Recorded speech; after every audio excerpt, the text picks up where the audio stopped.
अस्सलामुअलैकुम वरहमतुल्लाहि वबरकातुहू। हेलो दोस्तों, मेरा नाम है मोहम्मद दिलशाद और आप देख रहे हैं मेरा YouTube channel D study official. आज की इस वीडियो में आप लोगों को सुहेल अजीम आबादी के बारे में पढ़ाने वाला हूँ। इस सबक में आपको सुहेल अजीम आबादी के बारे में सवाल भी बताऊंगा और इसके साथ साथ जितने भी सवाल और इश्काल होंगे वो सारे के सारे हल करने की कोशिश करूंगा। उम्मीद है कि आप लोग इस पूरी वीडियो को देखेंगे तो सुहेल अजीम आबादी के बारे में आपको अच्छी खासी नॉलेज हो जाएगी और उसके साथ साथ आप इम्तिहान में अच्छे खासे नंबर हासिल कर सकते हैं। तो ज़्यादा देर ना करते हुए चलिए वीडियो को शुरू करते हैं। यहाँ पर देखिए सुहेल अजीम आबादी। इससे पहले मैंने आप लोगों को बताया था कि सुहेल अजीम आबादी की ही एक दास्तान मुख्तसर अफसाना, इससे मैंने पहले आपको पढ़ाया था। इससे पिछली वीडियो में ही मैंने आपको पढ़ाया मुख्तसर अफसाना के बारे में कि मुख्तसर अफसाना क्या होता है, कैसा होता है, पहले क्या था, अब क्या हो गया है कि नहीं। दास्तान के बारे में बताया था। ठीक इसी तरह मुख्तसर अफसाना आया, उसके बाद सुहेल अजीम आबादी को आज हम पढ़ रहे हैं। तो सुहेल अजीम आबादी का असल नाम सैयद मुजीबुर रहमान है। देखिए इनका नाम असल तो सैयद मुजीबुर रहमान है, लेकिन सुहेल इनका क्या है, सुहेल अजीम आबादी इनका तखल्लुस है। क्या है इनका तखल्लुस है। तखल्लुस उसको कहते हैं जो शायर अपने लिए कोई ना कोई एक नाम छांट करके रखता है, उसी को तखल्लुस कहते हैं। तो मुझे लगता है इतनी चीज आपको समझ में आ गई है, ठीक है। अब अपनी इब्तिदाई जिंदगी में शायरी भी करते थे। पता चला कि सुहेल अजीम आबादी सिर्फ नस्र निगार नहीं थे या अफसाना निगार ही नहीं थे, बल्कि ये शुरू में शायरी भी किया करते थे, अशआर पढ़ा करते थे, ठीक है। इसीलिए सुहेल तखल्लुस करते थे। तखल्लुस वही करता है जो शायर लोग होते हैं, जितने भी शायर शुआरा होते हैं वो अपना कोई ना कोई एक अलग स्पेशल नाम रख लेते हैं, उसी को कहते हैं तखल्लुस। इतना चीज आपको मुझे लगता है समझ में आ गया है, ठीक है। इस तरह अदबी दुनिया में सुहेल अजीम आबादी के नाम से मशहूर हुए। अब देखिए इनको सैयद मुजीबुर रहमान कहेंगे तो आमतौर पर इनको पता नहीं चलेगा कि सैयद मुजीबुर रहमान कौन है, लेकिन जैसे कहेंगे सुहेल अजीम आबादी तो फौरन समझ में आ जाएगा कि हाँ वो अफसाना निगार थे या शायर थे। एकदम से आप गूगल पे भी सर्च कीजिएगा तो फौरन आ जाएगा, है कि नहीं। तो सैयद मुजीबुर रहमान इनका रियल नाम है यानी बचपन का नाम है, लेकिन इनका वैसा नाम तखल्लुस वाला नाम सुहेल अजीम आबादी है, ठीक है। सुहेल साहब एक जमींदार खानदान से ताल्लुक रखते थे। तो पता चला कि ये घराने से ताल्लुक, बहुत अच्छे घराने से ताल्लुक रखते थे। 1 साल की उम्र में वालदा का इंतकाल हो गया। अब सवाल में ये पूछा जा सकता है आपको कि सुहेल अजीम आबादी जो थे शायर या अफसाना निगार जो थे, इनका इंतकाल किस हालत में इंतकाल हुआ इनकी वालदा का। तो आपको जवाब देना है कि जब उनकी उम्र 1 साल की थी तब उनका वालदा का इंतकाल हो गया। वालदा का मतलब उनकी अम्मी का इंतकाल हो गया, ठीक है। अब परवरिश कहां पर हुई, उसी का जवाब है यहाँ पर, परवरिश ननिहाल में हुई है, ठीक है। एक मुअल्लिम की सरपरस्ती में वही इब्तिदाई तालीम और तरबियत हासिल हुई। यानी एक मुअल्लिम एक उस्ताद के सरपरस्ती में, एक उस्ताद के जेर नगर अंडर में उन्होंने तालीम हासिल की, बेसिक तालीम, ठीक है। वैसे उनका आबाई वतन, अब ये भी पूछा जाता है आमतौर पर कि इनका आबाई वतन क्या है, इनका गांव का नाम क्या है, इनके माता का नाम क्या है, पूछा जा सकता है। तो अगर आपको पूछे नाम क्या है तो नाम तो बता दिया मैंने। अब इनके पैदाइश कब हुई है कि नहीं। तो इनकी पैदाइश हुई है, सुहेल अजीम आबादी की पैदाइश 1911 में हुई। ये देखिए ये लाइन छूट गया था। इस तरह अदबी दुनिया में सुहेल अजीम आबादी के नाम से मशहूर हुए। सुहेल अजीम आबादी की पैदाइश 1911 में हुई। पैदाइश आपको हमेशा याद रखना है, इसलिए याद रखना है क्योंकि पैदाइश पूछी जाती है। कहां पर इनकी पैदाइश हुई है, पटना में हुई है, ठीक है। सुहेल साहब एक जमींदार खानदान से ताल्लुक रखते थे। कहां से रखते थे ताल्लुक भाई, जमींदाराना ताल्लुक रखते थे, ठीक है। 1 साल की उम्र में वालदा का इंतकाल हो गया, किनका, वालदा का, और परवरिश ननिहाल में हुई। एक मुअल्लिम की सरपरस्ती में वहीं इब्तिदाई तालीम और तरबियत हासिल हुई। वैसे उनका आबाई वतन, अब आबाई वतन उसको कहते हैं जहां पर बाप दादा रहते हैं। किसी भी इंसान का आबाई वतन वही होता है जहां पर उनके बाप दादा रहते हैं। तो उनका आबाई वतन कहां हुआ, शाहपुर भदोल। कहां पर भाई, शाहपुर, ये कहाँ है? भदोल है, जो पटना जिला में है। ये पटना जिला में भदोल है, फिर भदोल में भी शाहपुर है। तो पता चला शाहपुर भदोल जो पटना में स्थित है, वहां के रहने वाले तो कौन? सुहेल अजीम आबादी। ठीक है, इतना समझ में आ गया ना। उफ्तादे तबा की वजह से आला तालीम हासिल नहीं कर सके, यानी मजबूरी की वजह से, मजबूरी की बिना पर वो अच्छी तालीम हासिल नहीं कर सके। अच्छी तालीम का मतलब और ज्यादा तालीम हासिल नहीं कर सके। गर्चे मुजफ्फरपुर, हैदराबाद और कलकत्ता जैसे इल्मी मराकिज में क़याम पजीर रहे। हालांकि वो कलकत्ता में भी रहे और इसी तरह दूसरे मराकिज में भी रहे, मुजफ्फरपुर रहे, हैदराबाद रहे। यहाँ पर रहने के बावजूद भी वो आला तालीम हासिल नहीं कर सके। क्यों? इसलिए कि उनके पास बहुत ज़्यादा मजबूरी थी। इब्तिदा शायरी से की, लेकिन आगे चलकर अफसाना निगारी की तरफ माइल हुए। शायरी से तो उन्होंने इब्तिदा की, इब्तिदा का मतलब उन्हें शुरुआत जो की है शायरी से की है, लेकिन बाद में चल करके जब उनको उनकी रुचि जो है अफसाना निगारी में हुई तो अफसाना निगारी करने लग गए। ठीक है, फिर पीछे मुड़कर नहीं देखा और बेशुमार अफसाने लिखे। कितने अफसाने लिखे भाई? बेशुमार। तकरीबन बताई जाती है 125 अफसाने इन्होंने लिखे हैं, उससे भी ज्यादा ही लिखा होगा, लेकिन 125 तो याद ही है। अब आगे चलते हैं। देखिए, सुहेल अजीम आबादी ने ऑल इंडिया रेडियो की मुलाजमत इख्तियार की। आपसे सवाल में भी पूछा जा सकता है कि इन्होंने जो मुलाजमत की है वो किस चीज की है, तो आपको जवाब देना है सुहेल अजीम आबादी ने ऑल इंडिया रेडियो में मुलाजमत इख्तियार की है, यानी मजदूरी की है। इस मुलाजमत के सिलसिले में दिल्ली में रहे, फिर उनका तबादला श्रीनगर हो गया। आपसे पूछा जा सकता है कि सुहेल अजीम आबादी जो यानी दिल्ली में रह करके मुलाजमत कर रहे थे, फिर उनका तबादला कहां पर हुआ, तो आपको याद रखना है श्रीनगर में हुआ। कहां होगा? श्रीनगर, यानी कश्मीर हो गया।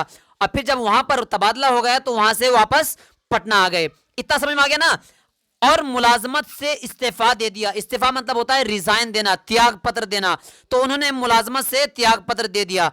इससे पहले सहाफत में भी मसरूफ रहे। मसरूफ माने होता है बिजी। तो इससे पता चला कि सहाफत में यानी जर्नलिज्म में भी वो क्या रहे? बिजी रहे। जर्नलिज्म भी उन्होंने किया, अफसाना निगारी भी किया, शायरी भी की। तो पता चला ये कि मल्टी टैलेंटेड आदमी थे। कौन थे ये? मल्टी टैलेंटेड, यानी कि तीनों चीज के अंदर इनको कोई ना कोई वाकफियत हासिल थी। ठीक है, किनको? ये सुहेल अजीम आबादी को, जिनका असल नाम क्या है? सैयद मोहम्मद मुजीबुर रहमान। ठीक है, रिसाले निकाले और एक रोजनामा अखबार साथी का इजरा किया। रिसाले मतलब आप समझते हैं ना, रिसाले तो निकले।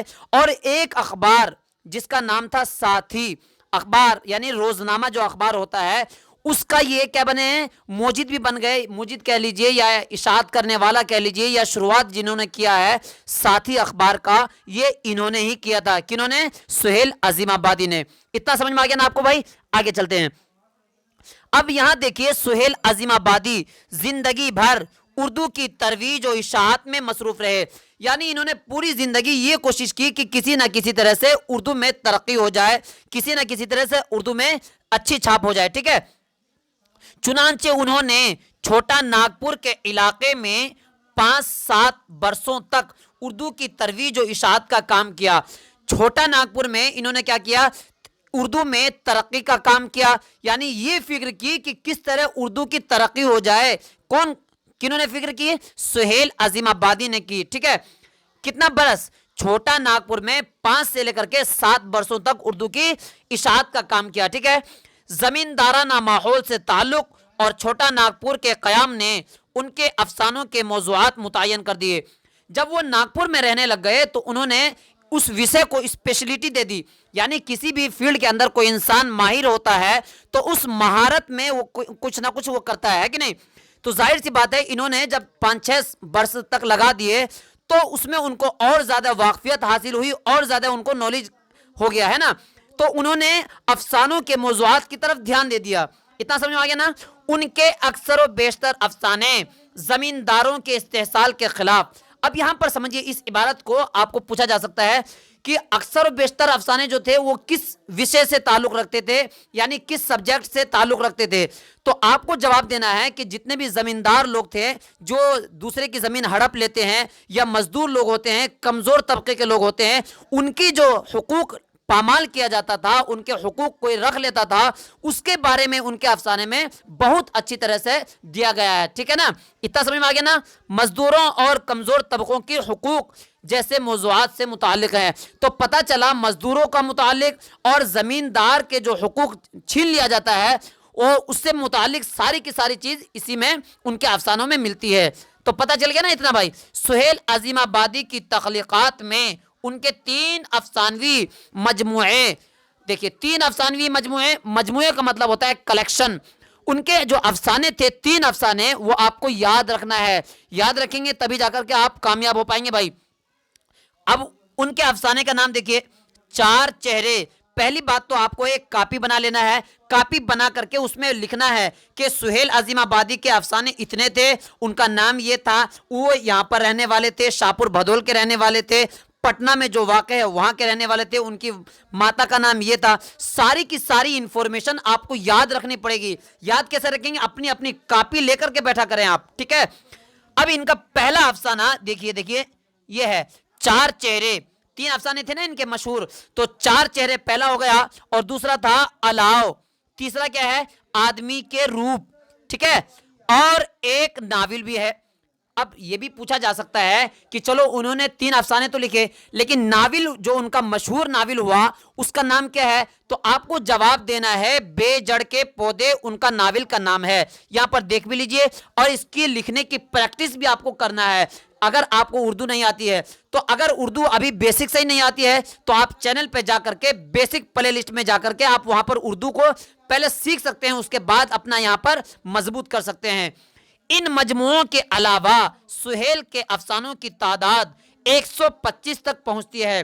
तो पता चला कि सुहेल अजीम आबादी ने एक ही अफसाना या 3 ही अफसाना नहीं लिखा था, बल्कि 125 तक लिखा है। लेकिन इनमें मशहूर मशहूर अफसाने ये थे, ठीक है। अब वफात आती है। देखिए किसी भी शायर के बारे में या किसी भी इंसान के बारे में अगर आता है तो सबसे पहले उनकी पैदाइश और उनका इंतकाल। पैदाइश तो आपको मैंने बता दिया कि पैदाइश इस हालत में होती है, यानी 1911 में उनकी पैदाइश हुई है ना, यहां पर देखा ना आपने, 1911 में उनकी पैदाइश हुई, ठीक है, और 1980 में उनकी वफात हो गई। तो 2 चीज आपको याद रखना है, पैदाइश याद रखना है और उनकी वफात याद रखना है। पैदाइश मैंने बता दिया, वफात भी मैंने आपको बता दिया, ठीक है ना। आगे चलते हैं। देखिए आज की इस सबक में आप लोग को थोड़ा सा मैं ये बताऊंगा। अब यहां पर देखिए मुख्तसर सवालात, ठीक है। सुहेल अजीम आबादी के बारे में तो आपने पढ़ लिया कि सुहेल अजीम आबादी है कौन, क्या है, कब पैदा हुए और कब उनका इंतकाल हो गया, ठीक है। लेकिन अब उनके बारे में जो सवाल आता है, 1-1 नंबर, 2-2 नंबर या 5-5 नंबर के जो सवालात आते हैं, वो देखिए यहां पर। सुहेल अजीम आबादी की पैदाइश, यानी सुहेल अजीम आबादी कहां पैदा हुए? तो मैंने बताया था आपको कि कहां पैदा हुए, शाहपुर भदोल में। कहां पैदा हुए भाई? शाहपुर भदोल, ठीक है, शाहपुर भदोल, पटना में पैदा हुए, ठीक है, शाहपुर भदोल पटना में पैदा हुए। इतना समझ में आ गया ना आपको। अगला सवाल देखिए, सुहेल अजीम आबादी का बचपन का नाम क्या था? कब का नाम भाई? बचपन का नाम। तो बचपन का नाम मैंने बताया आपको, मुजीबुर रहमान। क्या नाम था भाई? मुजीबुर रहमान। इतना समझ में आ गया ना। अब तीसरा सवाल हल करते हैं। सुहेल अजीम आबादी के अफसानों के पहले मजमुए का नाम क्या पूछ रहे हैं भाई? सुहेल अजीम आबादी के पहले मजमुए का नाम क्या था और वो किस साल शाये हुआ था? अब यहां पर देखिए आपको जवाब क्या देना है कि सुहेल अजीम आबादी का पहला अफसानवी मजमुआ अलाव था। क्या था भाई? अलाव था। क्या था? अलाव। अलाव कैसे लिखिएगा? ऐसे लिखना है आपको, अलाव, ठीक है, अलाव था। और वो किस सन में इशात हुई उसकी? 1940 में। कितने में? 1940 में। 40 ऐसा कीजिए, 1940 में उसकी इशात हुई थी। किसकी? अलाव की। तो पता चल गया कि सुहेल अजीम आबादी का पहला अफसानवी मजमुआ अलाव है, जो कि 1940 में शाये हुआ। इतना समझ में आ गया ना। अब अगला सवाल हल करते हैं। सुहेल अजीम आबादी की इब्तिदाई तालीम किस मदरसे में हुई? ठीक है, यानी कहां हुई, कहां तालीम हासिल की? तो सुहेल अजीम आबादी की इब्तिदाई तालीम उनके ननिहाल के एक मदरसे में हुई। ननिहाल में हुई है, पहली बात तो ननिहाल। फिर किसमें? एक मदरसे में हुई है, ठीक है, इतना समझ में आ गया ना। तो सुहेल अजीम आबादी की पैदाइश इतना भी समझ में आ गया, बचपन का नाम समझ में आ गया, किस साल शाये हुआ था अफसाना और उनके अफसानों का नाम क्या था, अलाव था, किस सन में हुआ था, तो 1940 में हुआ था। ठीक है, इब्तिदाई तालीम हासिल कहाँ हुई, तो मदरसे में हुई, ठीक है, ननिहाल में। अब थोड़ा सा छोटा और सवाल देख लेते हैं आपको। ये सवाल आपको वैसे इसमें काम नहीं आएगा, लेकिन जब मैं रुकैया भाभी पढ़ाऊंगा उसी में ये सवाल है, क्योंकि 10 सफ़े का है, वो 5-7 सफ़े का है, बहुत लंबा सबक है, लेकिन फिर भी आप सवाल हल कर लीजिए, उसके बाद उसको पढ़ेंगे इंशाल्लाह। मौका मिलेगा तो उसको भी पढ़ेंगे ज़रूर। ठीक है, चलें।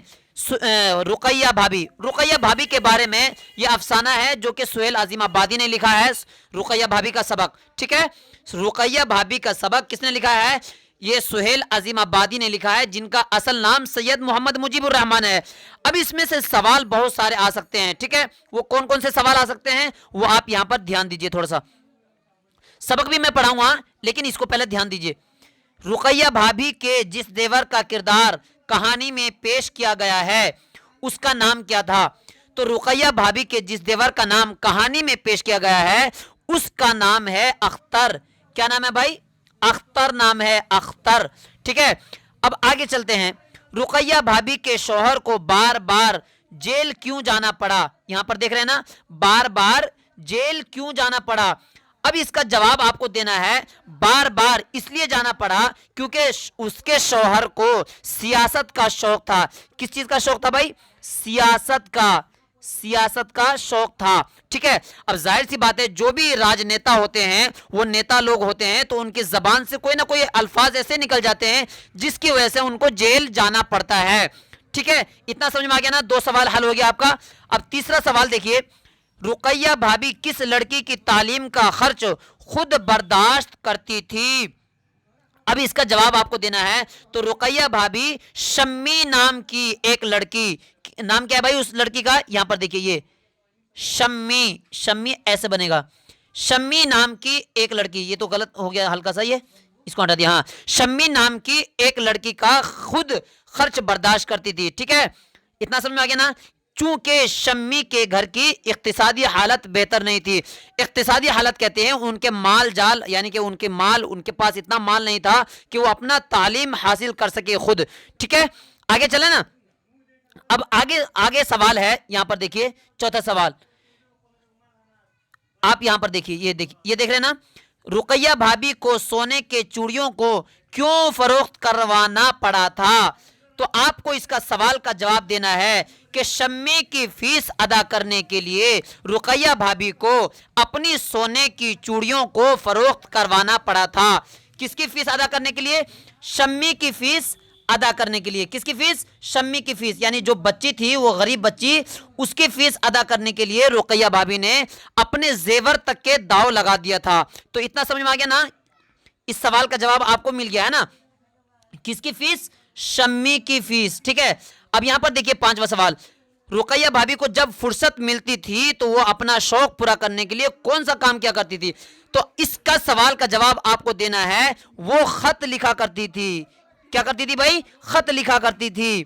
ठीक है, अब इसको आपको याद रखना है, तभी जाकर के आप कामयाब हो सकते हैं। याद नहीं होगा तो जाहिर सी बात है आप नाकाम भी हो सकते हैं, इम्तिहान में आपका नंबर कम आएगा।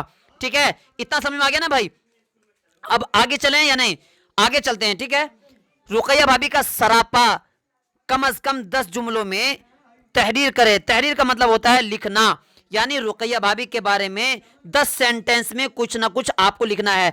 तो आप क्या लिख सकते हैं वो मैं आपको बोल देता हूं, ताकि आप अपनी कॉपी पर थोड़ा पॉज करके वीडियो को लिख सकते हैं। तो सबसे पहले उनके बारे में लिखना है कि रुकैया भाभी की जात जो है सरापा रोशनी थी, यानी ऐसी रोशनी जो खुद जलकर दूसरों के अंधेरों को दूर करती है, यानी खुद तो जल जाती है लेकिन दूसरे के अंधेरों को दूर करती है। ठीक है, भाभी हमदर्दी की मूरत थी, यानी इस कहानी को जब आप पढ़ेंगे, इस यानी कि अफसाने को, रुकैया भाभी वाले अफसाने को, तो उसमें इतनी ज़्यादा ये कुर्बानी देती है, बहुत ज़्यादा कुर्बानी देती है। यानी इनके एक तो खुद शौहर जेल में है, दूसरा बच्चे की भी परवरिश कर रही है, तीसरा ये है कि शम्मी की फीस अदा कर रही है, चौथा ये क्या करती है कि जो भी दूसरे जगह से लोग आते हैं उनकी भी खिदमत करती है, पांचवा कोई ना कोई अगर दर्द सुना देता है उसको, तो उस दर्द में भी ये शामिल हो जाती है। तो इससे पता चलता है कि ये औरत जो है ईसार वफा उनमें कूट कूट कर भरी थी। ठीक है, दूसरों के काम आना उनके फितरत में शामिल था। वो एक तो ये थी बेचारी लेक्चरर भी थी। ठीक है, उसमें लिखना है आपको, क्या लिखना है, लेक्चरर थी, लेक्चरर। ठीक है, लेक्चरर भी थी, और इसके साथ साथ वो क्या थी भाई, ट्यूशन भी पढ़ाया करती थी। यहां पर आपको कैसे लिखना है, ट्यूशन, ट्यूशन भी पढ़ाती थी। ये मेन पॉइंट इसलिए बता रहा हूं ताकि आपका मजमून, आपका सब्जेक्ट थोड़ा सा और लंबा और वाइड हो सके। इतना काफी है आपको, बहुत लंबा हो जाएगा। और दूसरे यहां पर ये भी लिख सकते हैं, दूसरों के काम आना उनकी फितरत में शामिल था। वो लेक्चरर थी, ट्यूशन भी पढ़ाती थी, एक गरीब लड़के को अपने खर्च से पढ़ा रही थी, घर की सारी जिम्मेदारियों को वो बखूबी पूरा कर रही थी। उनका दिल हमदर्दी से पुर था, उनके मिजाज में नरमी और सादगी थी। यानी इस तरह की सारी चीजें आप उस कॉपी में या इसका जवाब लिख सकते हैं। अगला सवाल देखिए, रुकैया भाभी के किरदार को एक मिसाली किरदार बनाकर सुहेल अजीम आबादी ने कारी को हौसला देने का काम किया है। इससे आप किस हद तक इत्तिफाक करते हैं? यानी आप, उन्होंने जो इतनी ज्यादा कुर्बानी दी है, तो क्या आप इससे, इस बात से एग्री करते हैं या नहीं करते हैं? उसी में आपको जवाब देना है कि भाभी जान के किरदार में रुकैया को मिसाली किरदार बनाकर पेश करने का मकसद ये है कि कारीन को हौसला मिले। कारीन का मतलब होता है जो पढ़ने वाले हैं उनको भी हौसला मिले। वैसे तो ये अफसाना है, अफसाना झूठी को कहते हैं, लेकिन इन्होंने इस अंदाज से पेश किया है कि जो पढ़ने वाले हैं उनके अंदर नरमी का भी स्वभाव आए, और नरमी के साथ साथ उनको पढ़ने में मजा भी आए और हौसला भी मिले। ठीक है, और उसमें क्या लिखना है, अगर एक भी औरत रुकैया का रूप इख्तियार कर ले, वो एक अच्छी बीवी और भाभी बन जाए, तो अफसाना निगार कामयाब हो जाता है। यानी उन्होंने जो अफसाना लिखा था, इसलिए लिखा था ताकि उनकी जैसी और भी दूसरी औरतें बन जाए। जैसे अखलाक उनके अच्छे थे, ठीक इसी तरह दूसरी औरत भी उनकी जैसी बन जाए, तो कितनी अच्छी बात है ना। इसका सवाल का जवाब आपको, मुझे लगता है, मिल गया होगा। आगे चलते हैं, यहां पर देखिए सुहेल अजीम, यहां पर हो गया ना ये सवाल। अब तीसरा सवाल हल करते हैं। सुहेल अजीम आबादी उर्दू के किस अफसाना निगार से बहुत ज्यादा मुतासिर थे और क्यों थे? इसका सवाल का जवाब आपको देना है। तो आपको इसमें याद रखना है, सुहेल अजीम आबादी उर्दू के अफसाना निगार मुंशी प्रेमचंद से बहुत ज्यादा मुतासिर थे। किन से ज्यादा मुतासिर थे? आपको याद रखना है, मुंशी प्रेमचंद, प्रेमचंद। ठीक है, इस तरह आपको लिखना है, मुंशी प्रेमचंद से बहुत ज्यादा मुतासिर थे। क्यों? इसलिए कि सुहेल साहब को उनके यहाँ किरदारों में जो सादगी और खुलूस मिलता था, वो किसी दूसरे अफसाना निगार के यहाँ नहीं मिलता है। यानी जो मुंशी प्रेमचंद के अफसाने में जो अच्छाई मिलती है, वो इखलास मिलता है, वो किसी दूसरे के अफसाने में नहीं मिलता है। इसलिए वो उनसे ज्यादा मुतासिर थे। इतना समझ में आ गया ना। अब आगे चलते हैं, पांचवा सवाल। सुहेल अजीम आबादी के बारे में अपने उर्दू के उस्ताद से मदद लेकर कम अज कम 10 जुमले तहरीर करें। ठीक है, कितने जुमले तहरीर करें? 10 जुमले तहरीर करें। और उनके अफसानों के दूसरे मजमुआ का नाम क्या था और वो कब शाये हुआ था? अब इसका सवाल का जवाब आपको देना है कि इसमें कुछ भी और भी लिख सकते हैं। ये जो है जेर निसाब अफसाना भाभी जान, इसमें जिस किरदार ने सबसे ज्यादा मुतासिर किया वो रुकैया भाभी है। ठीक है ना। किस किरदार ने आपको सबसे ज्यादा मुतासिर किया? ये देख रहे हैं ना, किस किरदार ने आपको सबसे ज्यादा मुतासिर किया? तो आपको इसमें लिखना है कि सबसे ज्यादा रुकैया भाभी का रूप जो है मुझे सबसे ज्यादा मुतासिर किया। क्यों? इसलिए कि उनका सरापा एक रोशनी की मानिंद है, वो मेहर वफा इसार कुर्बानी की मुकम्मल देवी है। उनके दिल में अपनों की मोहब्बत के अलावा गैरों की मोहब्बत भी थी, है कि नहीं? ये तो मैंने समझा भी दिया। उनका दिल गरीबों के लिए भी धड़कता था, इसलिए मुझे इस किरदार ने बहुत ज्यादा मुतासिर किया। इतना समझ में आ गया ना। अब आगे चलते हैं, सुहेल अजीम आबादी के बारे में अपने उर्दू के उस्ताद से मदद लेकर कम अज कम 10 जुमले तहरीर करें, और साथ ही ये भी तहरीर करें कि उनके अफसानों के दूसरे मजमुए का नाम क्या था और वो कब शाये हुआ था। यानी ये जो सवाल आप देख रहे हैं, इसका जवाब आपको देना है। तो क्या देना है? आप आगे चल करके उसमें लिख भी सकते हैं कि भाई इसमें आपको यह जवाब देना है कि सुहेल आजिम आबादी उर्दू के मारूफ अफसाना निगार थे। सबसे तो पहले तो यह बताना है मारूफ अफसाना निगार। देखिए किसी भी सब्जेक्ट को जब आप थोड़ा सा लंबा करते हैं तो लंबा करने में कम से कम आपको यह जरूर लिखना है कि ये मारूफ आदमी थे, मारूफ शायर नहीं थे ये, बल्कि मारूफ अफसाना निगार थे। ये प्रेमचंद स्कूल के अफसाना निगार कहे जाते हैं। ठीक है, इतना ही भी याद रखना है। दूसरा नाम उसी में आपको झोंक देना है, उनका नाम, उनका असल नाम, उनका असल नाम मुजीबुर रहमान। ठीक है, उनका असल नाम क्या था? मुजीबुर रहमान था। इतना लिख देना है। उनके दो बेटे लतीफुर रहमान और शानुर रहमान। उनके दो बेटों का नाम क्या है? लतीफ, लतीफ और क्या है भाई? शान। ठीक है, इतना समझ में आ गया ना। उनके दो बेटे थे। सुहेल अजीम आबादी ने ऑल इंडिया रेडियो की मुलाजमत की। तीसरा आपको लिखना है, तीसरा नुक्ता, all India, all India radio, all India radio की मुलाजमत इख्तियार की। ठीक है, और इसमें यह भी लिखना है आपको, इस सिलसिले में श्रीनगर कश्मीर भी गए। सुहेल अजीम आबादी ने अपने जिंदगी का अक्सर हिस्सा उर्दू के तरक्की में काम किया, उर्दू की तरक्की के लिए काम किया। ठीक है, उसके तहत यानी इसके लिए वो छोटा नागपुर भी गए और 7 सालों तक उर्दू की तरवीज और इशाअत का काम अंजाम देते रहे। इतना आपको लिखना है। इतना नहीं लिख सकते, कम अज कम आप 3-4 पॉइंट उसमें से छांट करके आप उसमें लिख सकते हैं। ठीक है, अब यहां लास्ट सवाल जो आपका रह गया था वो सुहेल अजीम आबादी के अफसानों का दूसरा मजमुआ। पहला मजमुआ तो मैंने आपको बता दिया थी, अलाव था, है ना। अब दूसरा मजमुआ नए पुराने हैं। उस अफसाने का मजमुआ का नाम क्या है भाई? नए पुराने। कैसे लिखेंगे? नए और पुराने, नए पुराने। ठीक है, इस तरह लिखिए आप, नए पुराने। इतना समझ में आ गया ना। नए पुराने हैं जो कि 1943 में शाये हुए थे। इतना मुझे लगता है आप लोग को समझ में आ गया है। अगर आपसे ये सवाल पूछने लग जाए मुम्तहिन या सवाल करने वाला कि बिहार के चंद अफसाना निगारों की एक फहरिस्त तैयार कीजिए, तो आपको उसमें भी सवाल का जवाब देना है। ये तो मैंने अभी थोड़ा सा पूरा सवाल हल नहीं कराया है। इंशाल्लाह बहुत ज़्यादा वीडियो लंबी ना हो जाए, अगली वीडियो में इसी चीज को और ज्यादा विस्तार से बताऊंगा। इसमें जो चीज छूट गई है उस चीज के बारे में भी बताऊंगा, अच्छी तरह बताऊंगा और पूरी की पूरी बात समझ में आएगी उसके बारे में बताऊंगा। तो आज की वीडियो यहीं तक रहने देते हैं। अगर आपको कोई भी आपत्ति है, कोई भी इश्काल है, कुछ भी समझ में नहीं आ रहा है तो आप कमेंट में जरूर कहना ना भूलें, और ताकि मैं आपकी हमेशा हर वक्त मदद कर सकूं। तो ये वीडियो अगर आपको पसंद आई है तो इस वीडियो को शेयर कर सकते हैं, लाइक कीजिए, सब्सक्राइब कीजिए, और दूसरे बहन भाई जो इस साल 10वीं का एग्जाम देंगे उनके पास भी इस वीडियो को भेजिए। तो मिलते हैं अगली वीडियो में, तब तक के लिए खुदा हाफिज।